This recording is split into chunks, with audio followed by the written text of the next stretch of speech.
អូខេស្វាគមន៍ប្រិយមិត្តទាំងអស់គ្នាមកកាន់ Channel Secret ចាបន្តទៀតហើយនៅក្នុងវីដេអូការសង្ខេបរឿងរន្ធត់មួយហ្នឹង admin យករឿងរន្ធត់ដែលចេញតាំងពីឆ្នាំ2002មកសង្ខេបឲ្យប្រិយមិត្តបានទស្សនា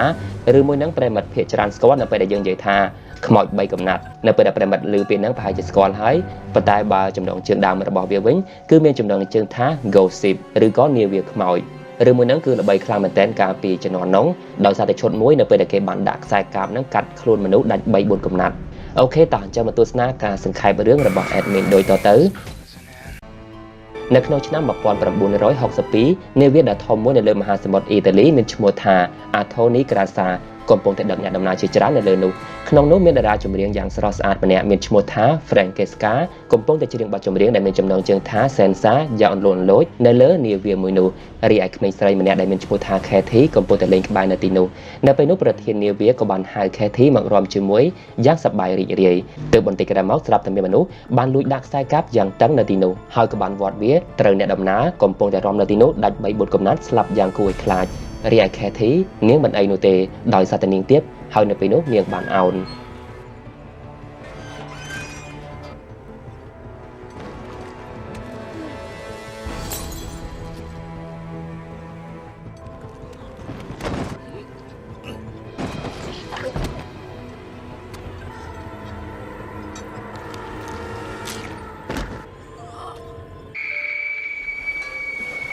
លោក40ឆ្នាំក៏ឡងផុតទៅក្រុមជួយសង្គ្រោះរបស់លោកស៊ីនកំពុងតែបំពេញការងារជួសជុលនាវាមួយនៅលើសមុទ្រដោយនៅពេលនោះអេបជាអ្នកចុះទៅពិនិត្យមើលមុនគេបន្ទាប់មកសមាជិកផ្សេងទៀតក៏បានចុះទៅផ្សារកន្លែងដែលធ្លាយនៅទីនោះតែម្ដងហើយទីបំផុតពួកគេក៏បានជួសជុលបានសម្រេច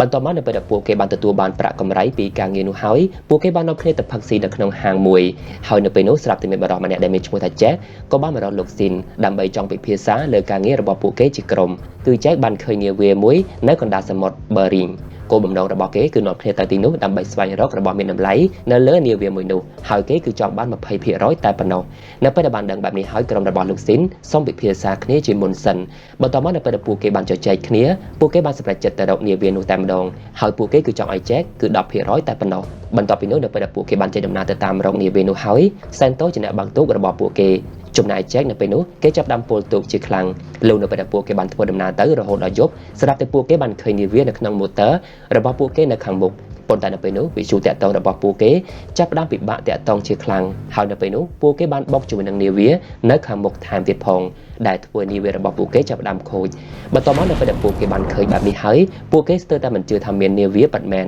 ហើយមិនដឹងថាវាមកពីទីណានោះទេប៉ុន្តែនៅពេលនោះលោកស៊ិនបានប្រាប់ថានាវាមួយនោះគឺបានបាត់ខ្លួនតាំងពីឆ្នាំ1962មកម្លេះបន្ទាប់មកលោកស៊ិនក៏បាននាំគ្នាឡើងទៅលើនាវានោះដើម្បីពិនិត្យមើលតែម្ដងដោយឲ្យសមាជិកដែលមានឈ្មោះថាគ្រានៅរងចាំនៅលើទូកនៅទីនោះហើយក៏បានតាក់ទងគ្នាតាមវិទ្យុតាក់ទងចំណែកក្រុមរបស់លោកស៊ិននៅពេលដែលបាននាំគ្នាចូលទៅក្នុងនាវានោះហើយពួកគេចាប់ផ្ដើមលេងសើចប៉ុន្តែលោកស៊ិនក៏បានប្រាប់ឲ្យពួកគេចេះគោរពនាវានោះផងពេលនោះនៅពេលដែលសមាជិកដែលមានឈ្មោះថាដុកបានទៅប៉ះនាឡិកាស្រាប់តែវាបានលឺឡើងដែលធ្វើគេចាប់ផ្ដើមភ្ញាក់ព្រឺតហើយនៅពេលដែលពួកគេបានទៅមុខបន្តទៀតស្រាប់តែរបស់ក្មេងលេងនៅក្បែរនោះចាប់ផ្ដើមរង្គើដោយខ្លួនឯងបន្ទាប់មកនៅពេលដែលពួកគេបានទៅមុខបន្តទៀតស្រាប់តែសមាជិករបស់ពួកគេវិយតែធ្លាក់ទៅខាងក្រោមទៅហើយនៅពេលនោះស្រាប់តែអេបបានឃើញក្មេងស្រី Katie នៅខាងក្រោមថែមទៀតផងហើយក៏បានបាត់ទៅភ្លាមបន្ទាប់មកនៅពេលដែលពួកគេបានបន្តដំណើរទៅមុខបន្តទៀតនៅពេលដែលពួកគេបានមើលត្រីវិស័យទើបបានដឹងថាវាបានខូចទៅហើយនៅពេលនោះនៅពេលដែលលោកស៊ីនបានប្រើអេបទៅយកឯកសារនៅលើនាវានោះស្រាប់តែលោកបានឃើញទឹកមុខរបស់អេបដូចជាមិនស្រួលប៉ុន្តែនៅពេលនោះនាងបានប្រាប់ថានាងមិនអីនោះទេចំណែកដកនៅពេលនោះគេបានឃើញនាឡិកាមួយនៅទីនោះលោកនៅពេលដែលពួកគេបានប្រមូលឯកសារនិងចុះទៅរកទូករបស់ពួកគេវិញហើយលោកស៊ីនបានប្រាប់ថាលោកបានដឹងថាមាននាវាមួយមានឈ្មោះថា Mary ត្រូវបានបាត់ខ្លួនហើយត្រូវបានរកឃើញដោយគ្មានមនុស្សនៅលើនាវានោះសោះនៅពេលដែលបានលើបែបនេះហើយដកបែរជាមិនជឿនិងចាប់ដើមលេងសើចស្របពេលនោះអែបក៏បានស្រមៃឃើញក្មេងស្រី Katie នោះទើបនៅពេលនោះនាងក៏បានប្រាប់រឿងនេះទៅកាន់ Jack តែម្ដងនៅពេលដែលបានលើបែបនេះហើយ Jack បាននិយាយថានៅពេលដែលគេបានជិះយន្តហោះយូរគេក៏បានឃើញអ្វីប្លែកៗដូចទៅនឹងអែបផងដែរវាគ្មានអ្វីប្លែកនោះទេ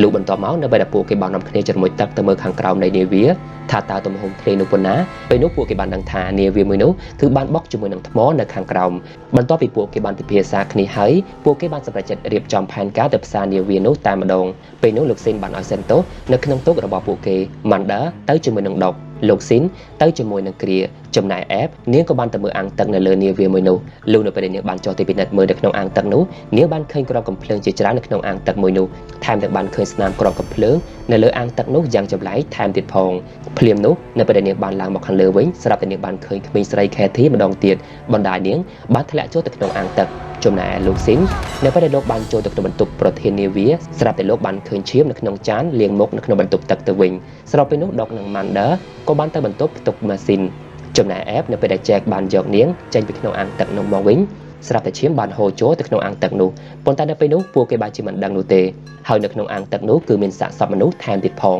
ងស្របពេលនោះលោកស៊ីនក៏បានឃើញស្រាថ្មីនៅក្នុងបន្ទប់ប្រធាននាវានោះហើយនៅពេលនោះស្រាប់តែលោកបានឃើញប្រធាននាវានៅក្នុងកញ្ចក់ប៉ុន្តែនៅពេលនោះវាក៏បានបាត់ទៅភ្លាមចំណែកគ្រានៅពេលគេបានតាក់ទងតាមវិទ្យុតាក់ទងស្រាប់តែគេបានលើចម្រៀងរបស់តារាចម្រៀង Francesca ទៅវិញពេលនោះនៅពេលដែលអេបនិង Jack បានទៅមើលបន្ទប់បោកគក់ហើយក៏បានទៅបើកច្រកនៅទីនោះស្រាប់តែទឹកក៏បានធ្លាយមកលាយឡំជាមួយនឹងសាកសពមនុស្សយ៉ាងគួរឲ្យខ្លាចរីឯច្រកទ្វារនៅទីនោះចាប់ផ្ដើមបិទថែមទៀតផងទើបបានជាពួកគេសម្រេចចិត្តទៅរកច្រកផ្សេងតែម្ដងនៅពេលដែលច្រកទ្វារមួយនៅក្បែរនោះចាប់ផ្ដើមបើកដោយឯងចំណែកគ្រានៅពេលដែលគេបានទៅកន្លែងលេងភ្លេងស្រាប់តែគេបានឃើញបារីទើបតែជួបថ្មីនៅទីនោះហើយនៅពេលនោះស្រាប់តែ Francesca ក៏បានជួបបារីនៅក្បែរនោះប៉ុន្តែនៅពេលនោះគេមិនបានឃើញនាងនោះទេស្របពេលនោះផងដែរចែកក៏បានឃើញឡានមួយដែលគេស្រឡាញ់បំផុតនៅទីនោះហើយនៅពេលនោះពួកគេបានឃើញមានអ្វីបំរាស់នៅពេលដែលពួកគេបាននាំគ្នាទៅមើលហើយក៏បានបើកមើលស្រាប់តែបានឃើញកណ្ដុរនៅក្នុងហឹបមាសជាច្រើននៅទីនោះនៅពេលដែលបានឃើញបែបនេះហើយអេបក៏បានតាក់ទងគ្រប់គ្នាមកទីនោះប៉ុន្តែនៅពេលនោះស្រាប់តែនាងបានឮសំឡេង Katy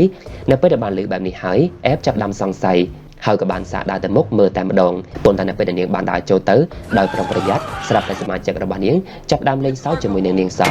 បន្ទាប់មកនៅពេលដែលពួកគេចាប់ផ្ដើមកោះហឹបទាំងអស់នោះហើយពួកគេបានឃើញមានជាច្រើនផ្សេងទៀតដែលធ្វើឲ្យពួកគេស្ទើរតែមិនជឿសោះនិងចាប់ផ្ដើមត្រេកអរជាខ្លាំងដែលពួកគេទទួលបានជោគជ័យបន្ទាប់មកពួកគេបានជជែកគ្នាដែលពួកគេបានគិតថាមាសប្រាក់ទាំងអស់នេះត្រូវបានលួចពីអ្នកណាមិនខាននោះទេទើបបានជានាវាមួយនេះត្រូវបានបាត់ខ្លួនហើយពួកគេឆ្ងល់ថានាវាមួយនេះបានបាត់ខ្លួនរាប់សិបឆ្នាំទៅហើយប៉ុន្តែហេតុអ្វីបានជាសាកសពនៅក្នុងនាវាមួយនេះដូចជាទៅស្លាប់3អាទិត្យអញ្ចឹងពេលនោះគ្រាក៏បានរៀបរាប់អំពីសម្លេងដែលគេបានឮពីតារាចម្រៀងស្រីម្នាក់នោះប៉ុន្តែនៅពេលដែលគ្រប់គ្នាបានឮហើយពួកគេបានជាមិនជឿនិងចាប់ដាំសោយទៅលើគ្រាបន្ទាប់មកនៅពេលដែលពួកគេបានសម្រេចចិត្តនាំគ្នាដឹកជញ្ជូនមាសទៅលើទូករបស់ពួកគេហើយស្រាប់តែ Katy បានស្រែកប្រាប់កុំឲ្យពួកគេបើកទូកទៅមុខឲ្យសោះរីឯ App នៅពេលនោះនាងក៏បានឃើញ Katy ផងដែរប៉ុន្តែនៅពេលនោះនាងចាប់ដាំឆ្ងល់ជាខ្លាំងភ្លាមនោះហ្គាសក៏ចាប់ដាំបើកដោយខ្លួនឯងនៅពេលដែលពួកគេបានបើកទូកហ្គាសមួយនោះក៏បានផ្ទុះសម្លាប់ Santo តែម្ដងចំណែកសមាជិកផ្សេងទៀតដូចជា App ជាដើមក៏បានលោតទៅជួយ Manda ចេញពីទឹកនោះមកវិញបន្ទាប់មកនៅពេលដែលពួកគេបានចូលទៅក្នុងនាវានោះវិ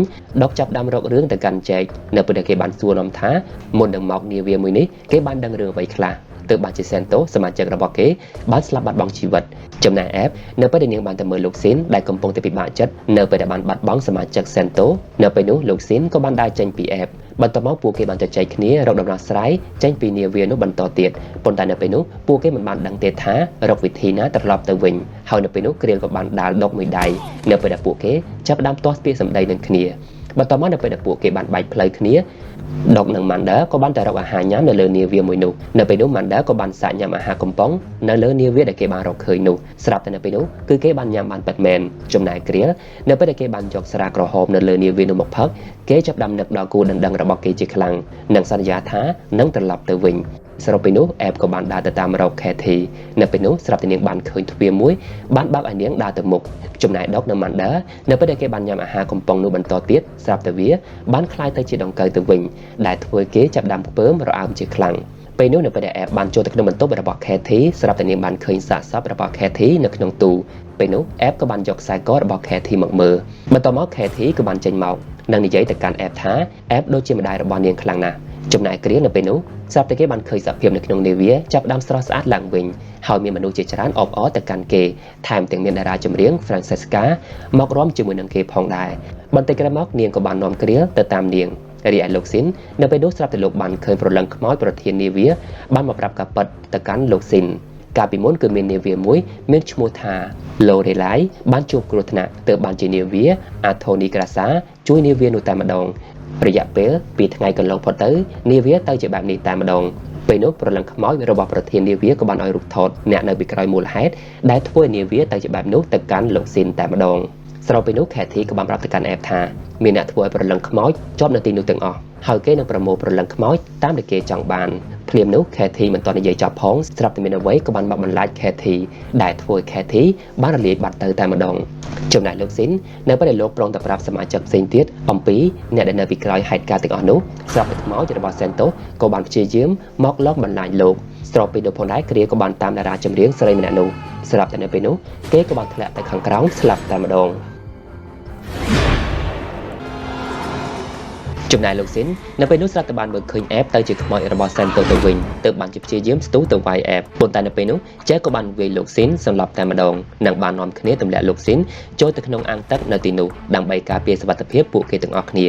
បន្ទាប់មកនៅពេលដែលអេបបានប្រាប់ថានាងបានរកឃើញខ្សែកក្មេងស្រីម្នាក់ហើយក្មេងស្រីម្នាក់នោះបានប្រាប់ឲ្យនាងចាក់ចែងពីទីនោះពួកគេចាប់ផ្ដើមឆ្ងល់ថាក្មេងស្រីម្នាក់នោះគឺជានរណាគេបន្ទាប់មកពួកគេបានសម្រេចចិត្តជួសជុលនាវានោះតែម្ដងដើម្បីចាក់ចែងពីទីនោះលុះនៅពេលដែលពួកគេបានមុជចូលទៅខាងក្រោមហើយពួកគេចាប់ផ្ដើមផ្សារកន្លែងដែលនាវានោះធ្លាយបន្ទាប់មកពួកគេបានយកទៅយោបូមទឹកចេញពីនាវានោះបន្តទៀតបន្តិចក្រោយមកអេបក៏បានឃើញកោះមួយនៅខាងមុខបន្តមកទៀតដល់ពេលដែលនាងបានទៅរកគ្រាលស្រាប់តែបានឃើញ Kathy នៅទីនោះហើយនឹងបានឃើញសាកសពរបស់គ្រាលស្លាប់បាត់បង់ជីវិតបាត់ទៅហើយបន្ទាប់មក Kathy ក៏បានប៉ះខ្លួនប្រាណរបស់អេបដើម្បីឲ្យនាងមើលឃើញហេតុការណ៍ដែលនាវានោះទៅជាបែបនោះកាលពី40ឆ្នាំមុនមានឃាតករបានដាក់ថ្នាំបំពុលនៅក្នុងអាហារនិងបានដាក់ខ្សែកាបសម្រាប់មនុស្សនៅកន្លែងច្រៀងរាំអ្នកដែលនៅមានជីវិតពួកគេបានព្យាយាមសម្លាប់បន្តទៀតនៅលើនាវានោះគឺក្រុមឃាតករបានលាក់អាវុធនៅក្នុងបន្លែហើយពួកគេបានយកសម្លាប់មនុស្សទម្លាក់ចូលទៅក្នុងអាងទឹកថែមទៀតផង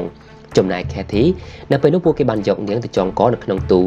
លុះនៅពេលក្រុមចៅបាននាំគ្នាទៅរកមាសនោះឃើញហើយពួកគេក៏បានសម្លាប់គ្នាដើម្បីតារាចម្រៀង Francesca ប៉ុន្តែនៅពេលនោះតារាចម្រៀង Francesca ក៏បានសម្លាប់ពួកគេវិញបន្តទៀតដើម្បីបរិបម្នាក់ប៉ុន្តែអ្វីដែលម្នាក់ស្មាននោះបរិបម្នាក់នោះក៏បានសម្លាប់នាងវិញនិងបានដាក់ស្នាមនៅលើបាតដៃរបស់នាងហើយបរិបម្នាក់នោះគឺជា Jack ការពិតគឺ Jack គឺជាឃាតករសម្លាប់មនុស្សហើយគេក៏ជាបិសាចផងដែរនៅពេលបានដឹងការពិតហើយអេបក៏បានប្រឹងទៅជួយលោកស៊ីនប៉ុន្តែនៅពេលនោះលោកស៊ីនត្រូវបាន Jack សម្លាប់បាត់ទៅហើយបន្ទាប់មកនៅពេលអេបបានប្រាប់ការពិតទៅកាន់ដុកស្រាប់តែនៅពេលនោះ Jack ក៏បានដាក់មកទើបអេបធ្វើជាធម្មតានិងបានឲ្យកំភ្លើងមួយទៅកាន់ដុកហើយនាងបានប្រាប់ថានាងទៅរក Mander ចំណែក Mander នៅពេលដែលគេបានងូតចូលទៅក្នុងទឹកស្រាប់តែម៉ាស៊ីនក៏បានកិនសម្លាប់គេតែម្ដងនៅពេលដែលអេបបានទៅរក Mander នាងបានឃើញត្រឹមតែឈាមបូមចេញពីក្នុងទឹកនោះតែប៉ុណ្ណោះបន្ទាប់មកនៅពេលដែលនាវានោះចាប់ផ្ដើមអណ្ដែតឡើងទៅខាងលើវិញ Jack ប្រុងសម្លាប់ដុកប៉ុន្តែនៅពេលនោះអេបក៏បានបាញ់សម្លាប់ Jack មុនហើយនៅពេលដែលដុកបានដើរទៅរកអេបស្រាប់តែ Jack មិនទាន់ស្លាប់នោះទេហើយនៅពេលនោះគេក៏បានងើបឡើងវិញភ្លាមតែម្ដងបន្ទាប់មកនៅពេលដែលដុកបានទៅរកអេបគេបានឃើញអេបកំពុងតែរៀបចំបំផ្ទុះនាវានោះចោលតែម្ដងប៉ុន្តែដុកបែរជាចង់យកមាសប្រាក់ទៅតាមទោះជាអេបមិនចង់យ៉ាងណាក៏ដោយភ្លាមនោះអេបបានដឹងថាដុកគឺជា Jack បន្លំខ្លួនសោះការពិតគឺដុកត្រូវបាន Jack សម្លាប់បាត់ទៅហើយពេលនោះ Jack ក៏បានប្រាប់ថាគេនឹងប្រមូលប្រលឹងខ្មោចដែលមានបាបដូចជាពួកគេដែលចង់ប្រមូលមាសប្រាក់នោះហើយបន្ទាប់មកគេនឹងយកពួកគេទៅឋាននរកភ្លាមនោះនៅពេលដែល Jack បានធ្វើឲ្យដៃនោះបានបុកជាមួយនឹង Abe ធ្លាក់ចូលទៅក្នុងទឹក Abe ក៏បានស្រវាបានព្រួញនិងបានបាញ់កងតាក់បំផ្ទុះក្បែកនៅទីនោះបានសម្រេចតែម្ដងហើយបានផ្ទុះរាងកាយរបស់ Jack ខ្ទេចនៅទីនោះបន្ទាប់មកនៅពេលដែលនាវានោះចាប់ផ្ដើមលិចប្រលឹងខ្មោចជាច្រើនចាប់ផ្ដើមមានសេរីភាពឡើងវិញជាពិសេសគឺ Kathy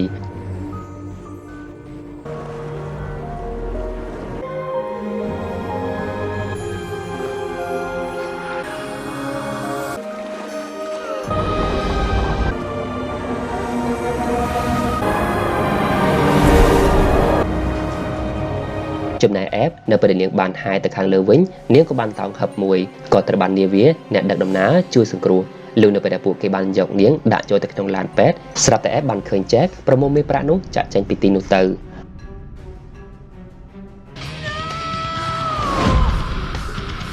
អរគុណប្រិមត្តសម្រាប់ការទស្សនារឿងនាវាខ្មោចរឿងមួយនេះគឺចេញយូរមកហើយប្រិមត្តគឺ20ឆ្នាំជាងហើយ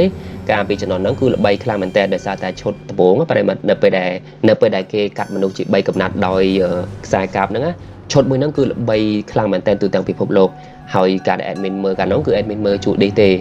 មើលដំបូង admin អត់យល់ទេថាសាច់រឿងហ្នឹងនិយាយពីអីឲ្យច្បាស់ឲ្យពិតប្រាកដណាទោះជារឿងកាលនោះនិយាយខ្មែរក៏ដោយក៏មើលយល់ដែរប៉ុន្តែឥឡូវហ្នឹង admin មើលយល់ហើយកាលប៉ុណ្ណឹងគឺតួអង្គចែកហ្នឹងគឺជាបិសាចទេដែលប្រមូលប្រលឹងខ្មោចនិយាយរួមទៅចែកហ្នឹងយកមាសប្រាក់ហ្នឹងធ្វើជាអន្ទាក់ដើម្បីទៅប្រមូលប្រលឹងខ្មោចដែលប្រលឹងខ្មោចទាំងអស់ហ្នឹងសុទ្ធតែជាប្រលឹងខ្មោចដែលដូចថាចង់បានមាសពេជ្រណាអញ្ចឹងហើយបានជាតួអង្គចែកហ្នឹងមិនងាយស្លាប់ទេរីឯខ្មោចនៅក្នុងនាវាមួយហ្នឹងគឺអត់មានសេរីភាពទេគឺនៅក្នុងនាវារហូតដល់ពេលក្រុមរបស់ App បានចូលទៅក្នុងនាវាមួយហ្នឹង ខ្មោចនៅក្នុងនាវាមួយហ្នឹងព្យាយាមនិយាយធ្វើយ៉ាងណាហ្នឹងឲ្យក្រុមរបស់ app ហ្នឹងជួយពួកគាត់ឲ្យមានសេរីភាពឡើងវិញប៉ុន្តែគាត់អាចប្រាប់ការពិតទាំងអស់បានទេដូចជាតួអង្គ Cathy អញ្ចឹងក៏ប៉ុន្តែគាត់ចង់ប្រាប់ការពិតទៅកាន់ app ដែរប៉ុន្តែដល់ពេលគាត់ព្យាយាមប្រាប់ទៅចេះហ្នឹងគឺតែងតែព្យាយាមមករារាំងរហូតអូខេអញ្ចឹងការសង្ខេបរឿងមួយហ្នឹងគឺមានតែប៉ុណ្្នឹងឯងប្រិមិត្តអរគុណប្រិមិត្តដែលចំណាយពេលដែលមានតម្លៃក្នុងការទស្សនាការសង្ខេបរឿងមួយនេះជូនពរសំណាងល្អបាយបាយ